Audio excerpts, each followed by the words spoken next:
Keyshawn Davis humihirit na maging #1 contender ni Teofimo Lopez. Nagpetisyon si dating WBO Lightweight World Champion Keyshawn Davis sa WBO para maging opisyal na #1 contender sa 140-pound division kung saan nagahari si Teofimo Lopez. Ayon sa ulat ng boxing scene, si Davis, isang dating US Olympic silver medalist na may record na 13 wins, no losses with 9 knockouts, ay inaasahang papaboran ng WBO kaysa sa kasalukuyang mandatory challenger na si Alfredo Santiago ng Dominican Republic. May kartadang 17 wins, 2 losses with 8 knockouts. Posible rin daw humantong ito sa laban ni na Davis at Santiago para sa WBO interim title, ayon sa isang opisyal na may alam sa sitwasyon.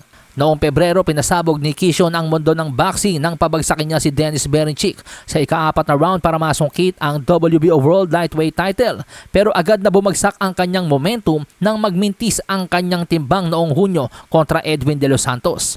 Kinansila ang kanyang laban at nasangkot pa siya sa gulo laban kay Nahir Albright, ang boksingerong tumalo sa kanyang kapatid na si Kelvin Davis. Bagamat kamakailan lamang sinabi ni Keyshawn na magpapahinga muna siya sa boxing, pero mukhang may bago ng plano ang kanyang kampo. At yun nga po ay umakyat ang 140-pound division at tangkain agawin ang titulo ni Teofimo. Samantala sa iba pang balita, Nonito, the Filipino Flash Donaire, gustong bumalik sa ring sa undercard ni na Jake Paul at Gervonta Tank Davis. Kung si Nonito lang daw po ang masusunod mga amigos, gusto niya ang kanyang huling paghabol sa world title ay mangyari sa isa sa pinakamalaking boxing event ngayong taon.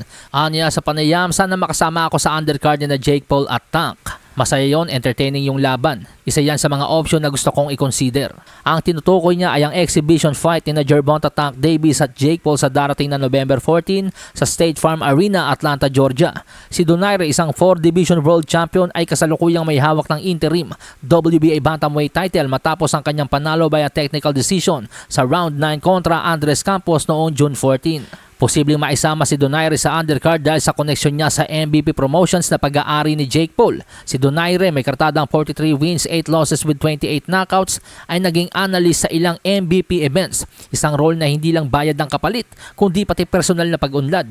Aniya, mas gumaling ako bilang boksingero habang nagko-komentary. Naa-analyze ko ng mabuti ang laban at nakakatulong yon sa training at mindset ko. Ang WBA World Bantamweight Champion na si Antonio Vargas ay hindi impresibo sa kanyang huli naging laban, kung saan tabla ang kanyang naging laban kontra Daigo Higa. Kaya't maraming nagsasabi na malaki ang pag-asa ng 42 anyos na si Donaire na talunin ang kasalukuyang kampyon. Malasahin ang baraha, patunayan